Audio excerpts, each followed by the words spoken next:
and welcome to the Tech Show. Today we take a look at some reusable tyre plugs. Some awesome 83mm rise handlebars. What the F? And McLaren drop an e-bike. And we discuss if the future of mountain biking is going to have less choice. Let's discuss.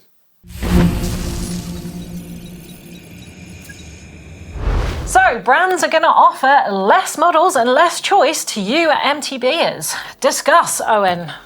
Yeah, I mean, we've noticed this sort of subtly, under the radar. White, who've got a really interesting e-bike lineup, and they've had a mountain bike lineup that's been envious for lots of other brands to follow, and they've had quite a diverse range in the past, and now they're going down to just 4 models. Their release for 2024 is noticeably smaller. It's much, much smaller, and I say 4 models. They've got 2 full suspension bikes, and they've got 2 hardtails, and that's not, that's not one bike with 4 specs. It's just 2 bikes. They do look awesome, and kind of on price, they look great.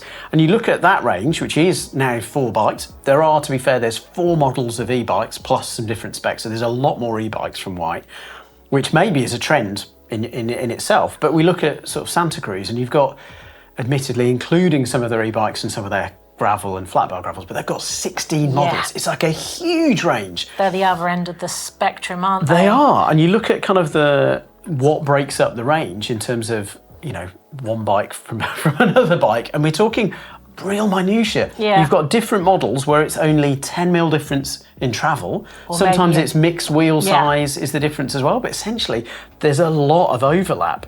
It kind of feels like, is it just hugely overwhelming that you've got this massive range of 16 bikes? Do you know which one to go for? Do you know downcountry? Do you know which option do you need? Like, surely all of this extra models, because it's new models, it's new bikes, it's new moulds, it's a new factory production running, it's new sizes, it's going to add cost, potentially. Yeah, and is it passed on to the user? And is this the reason why Santa Cruz have, for the first time in a very, very long time, had sales on their bikes because of all this complexity potentially being passed on to the user, but also just complexity within their own brand? You said 16 models, that's potentially 4 specs for each 16 model and 5 sizes, small to extra large as well. Think how many bikes that is. And the bike industry has to predict what they think people are going to buy. They have to order up these models and order up these specs and get them built in advance of the year. And if they get those predictions wrong, it could cost them millions just being overstocked, or potentially having to sell them lower than retail in order to make ends meet at the end of the year, which is potentially what Santa Cruz have done. So it's a smart move with White creating a smaller SKU, it's stock levels effectively, so that they don't run into these troubles. But does the user want this? Does the user want less choice, Owen? I think, it's a really interesting topic, and obviously you out there can comment and let us know. Do you want less models? I think for me, it feels like there's a lot of overlap, and so, Propane aren't alone in doing it, but there's quite a few brands that are doing it, and so the Tai, which is their sort of, enduro bike, well, you can run it as a 29-29, you can run it mixed wheel size, it's also slightly got adjustable geometry because of that, but there's other bikes out there, they've got, adjustable headset cups, they've got adjustable bottom bracket with flip chips, so is it the time where the bike industry starts to make bikes that have got a lot more overlap? So you could have one bike that sort of, sits over a couple of categories. Could you have a bike where it's, it sits over the edge of XC marathon and trail to enduro, or just to enduro, and I guess it then means that consumers, and you guys out there, we say consumers, it's you, the people watching this, that are the people that make it happen. And does it give you more optimization? Does it give you the ability to change your bike for exactly where you're wanting to ride, versus being dictated by a brand of no, this is our downcountry model with a very tight band of where it can be ridden, versus a longer travel XC bike, or it's a longer travel trail bike. I mean, it's I do like that. I do like that idea, but I also like to specialise, and people out there like to specialise. You can't have a cross-country bike that's also an enduro bike, for example. I mean, that's an extreme. But we do need those niches, and there are further niches out there, like downcountry or even bike packing is so popular now that if brands suddenly start doing less models, do they then speak less to that customer? If they're missing those niches, are they missing brand identity with certain subcultures within mountain biking? I don't know. That seems scary to me. I think so, but I think if you then look at sort of maybe, well, like the component brands, like you've got SRAM, you've got Shimano, obviously there's others out there too, but with Shimano, you get on XT group set, okay, you can get XT Trail, but you could have that XT group set on pretty much like a marathon race bike, and you could have it on an enduro bike, and with, SRAM T-Type, okay, there is the fancier XX SL, which is the race version, but effectively that group set covers a huge range of what you can do on it. So maybe it's time the bikes return to that. I think it's just a really interesting point in terms of where do we go? Do we have less models but more consumer choice and more consumer optimization? I guess that's where we pitch it back to you. What are your thoughts? Like, are you really excited about bikes being slightly broader in what they can do and the amount of trails that you can ride and the events that you might be able to ride?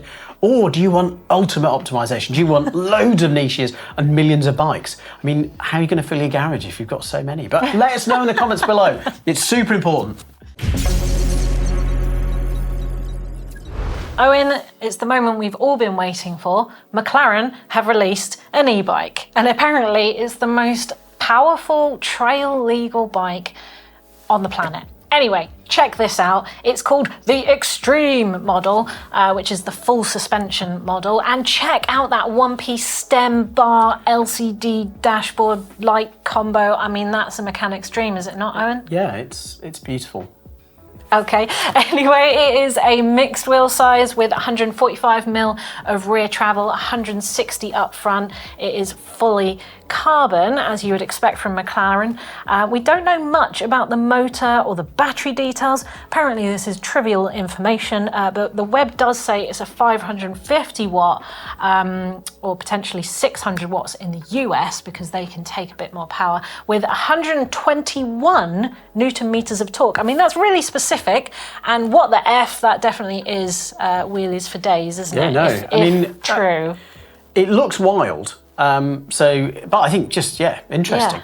But then the web says the sport model, which is hardtail, has 825 watts of power. What? That's one spicy meatball, if true. Their stats are all over the place. I can't really quite configure what is going on. Frankly, it looks like a supermarket mountain bike with a kid's You can't say that. on the front. No. Like one of those kids' scooter bike cockpits. And why it's on top of a McLaren on their website is just disgusting to me. I don't know. I'm sorry. Let me know what you think down in the comments below. Is this a good idea, or is this absolutely disgusting? DT Swiss Wheels. They've got some awesome new wheels. Awesome. Genuinely, yeah. So mixed wheel size, or 275 or 29, 30mm internal. I mean, it's all kind of classic stuff. So these are the F1900 Classic. Good name. All the free hub standards are available, HG, microspline or XD. It's with the Star Ratchet as well, which is, an iconic design for the free hub engagement. It's the LN version. A couple of different versions out there if you get nerdy. So if you're upgrading, just be mindful it's the LN, not the standard. Weights are fairly meaty, but it's a free ride wheel set, so it's fine. All of which, you kind of like, it's not news, Owen. We've had that before. But it's the price. That's amazing. It's about half the price of the the F15s, which they are based upon. But half the price. Unbelievable. €500. I assume they'll be roughly the same in pounds, and then it's sort of $650 in US dollars. But if you've got a bike that you like riding trails with, but you want some burly wheels for a bike park, or for a trip to the Alps or trip to the mountains, we've got uplift stuff. These would be amazing. Yeah, and a 2-year warranty with that price as well. Not bad. So Marin have updated the much-loved Alpine Trail, and that is the aluminium version. Check this out. Some of the paint jobs really scream Marin to me, and I love it. It's got that old school two-tone with the splatter. Love it. It comes in mixed wheel, but you can change it to 29 because they've upgraded the adjustability on this bike, so you can adjust the head tube angle and the bottom bracket. You can also adjust the chainstay length, and then you can swap out the rear wheel 27.5 or 29 if you like. And they've also increased the suspension, so it's more enduro capable than ever before. It's 170 in the front, 160 in the rear, and they've also got the new they call it the Bear Box, which is down tube storage system. So on an alloy bike, we're seeing more of this, aren't we? Yeah, we saw are. it from Orbea recently with their hardtail. So it's great to see these sort of advanced features now coming into alloy bikes. You can get a top model which screams bling with the GX Eagle wireless drivetrain and the new code bronzes with 203mm rotors for £5,225, but builds do start from a respectable just over £3,000 as well. Yeah, that's great value. Okay, so there's been a lot of hype from some downhill bars that were in Fort William. You may have seen them. If you haven't seen them, I did a couple of videos from there, so go and watch them. Dakota Norton, who is a very fast rider, much faster than I will ever be, he's very particular about his bar height, and the way he measures his bar height is from the ground. So sort of axle to ground or axle to floor, which kind of, when you think about it, does make sense. But this has meant him running some, for the downhill scene, wild bars. But don't worry, we've got you covered. If you thought, I need a bar with more rise and I need a bit more of aggressive, position, Surly's got you covered. I have not thought that. I'll just tell you that now. Really? I mean, these are awesome. At 820 wide, you've got 110mm rise. 22 back sweep, 14mm of ups. I mean, it's just, I think they could be great. Just as an FYI, they are made of steel, so no issues with them bending or issues like that. I think and they are rated for mountain biking. These aren't just BMX bars we found that we're going to say you're now designed them bikes. for this. That's $75. About 75 quid as well. I've seen them. It's lovely, but it's quite expensive for fixing the terrible geometry on your retro bike, which is presumably what these things are for. I mean, yes. So Anna's talking about when you've got a really old mid-90s mountain bike, which were designed to go uphill really quite quickly for a 26-inch rigid bike, and thus we had really low bar height. But no, I think these would be great. We should run them on a bike, see what it's like. I hope this isn't a trend. Anyway, what I do want to see as a trend is more sustainability thinking from brands. WTB have brought out the Rocket Plug with reusable the rocket head tips. Yes. Yeah. So effectively, it'll be like a metal tip that you can thread your little anchovies or your bacon strips or worms or whatever you want to call them, your tubeless repair plugs into those heads so that it gets into the hole better and it also stays in the tyre. But once you're done with all of that, you can pull them out and reuse them. And if you don't want to buy the whole tool, you can actually just buy the kit, the bacon strips or whatever you want to call them, with the heads, and they can go onto a 2 or a 3mm hex Allen key, so you can use it with your own multi-tool, which I really love. So I want to see more brands thinking about how we can reuse stuff or integrate their products with existing products that we have already. Cool. We saw lots of tech at Fort William downhill, but there was still more in Poland. What did you see that caught your eye? Oh, those E13 sidekick hubs that have like is it a sprag clutch or something? I think it's a special clutch. Like an O-chain, but in the rear free hub. Yeah, it's interesting. Minar's bike, so it's in Norco, got an upgrade of a carbon wrap on the aluminium seat stays to improve stiffness, which is interesting. Yeah, and Canyon, we're seeing more of that high pivot sender. It's looking pretty finished, but they are still writing things like layup 3 and layup 2 on there. So they're still playing with it. Is it going to be next year? Maybe the year after. Yeah, it's super interesting. It clearly works really well. I wonder if it's integrated to the flight attendant that they're running as well. Talking of high-end carbon, We Are One Composites. We're still playing with their downhill prototype. I think it uses some of the parts from their production trail bike, but all their manufacturing is done in-house in Canada. It was really fascinating chatting to them in Fort William. But yeah, it'd be interesting to see how it develops. And we saw Henri Perrion still dancing around the trails with a skinny and shiny chainstay, which suggests that Commencal are mucking around with steel. Again, yeah. I mean, I say again, but it wasn't really Commencal. It was like Sun, way, way, way back, because the old DH bikes were steel. But get Jonesy on that topic later.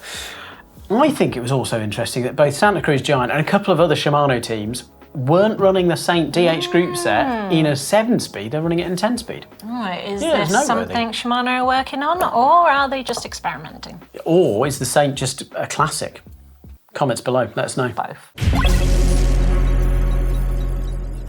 Okay, it's quiz time, and last week we asked who was the first company to release 1x13 gears, and it was Rotor in 2018. So Campagnolo or Campagnolo, probably the only other brand still doing 13-speed other than Rotor, but Rotor are the only ones doing it for mountain bikers as well. Winners are all on the screen here. Not many of you this week, but see if you can get this one. Who are the founders of WTB, aka Wilderness Trail Bikes? The uploader works, you can put loads of content on there. Your content, we love seeing it because we can share it, and that's really good. And we've got something great here from Ben, doing a really cool side hop on his Marin Indian Fire Trail. Looks like it was taken just yesterday.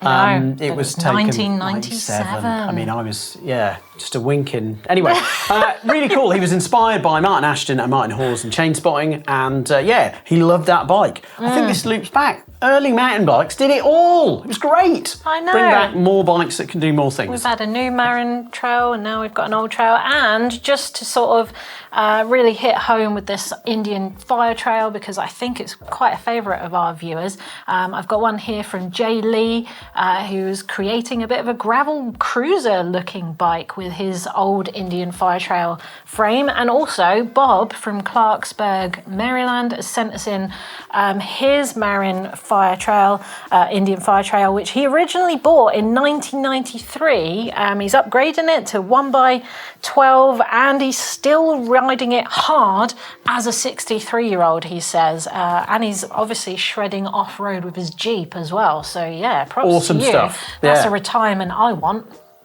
Yeah, awesome stuff. Just get uploading. The more that you send us, the more that we can share, and it's just wonderful. So yeah, while you're at it, don't forget to subscribe, because that also helps. Thank you.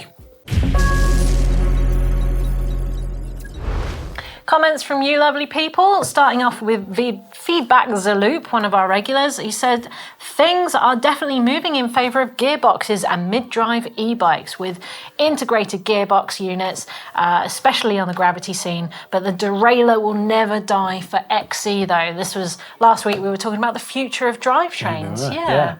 Big topic.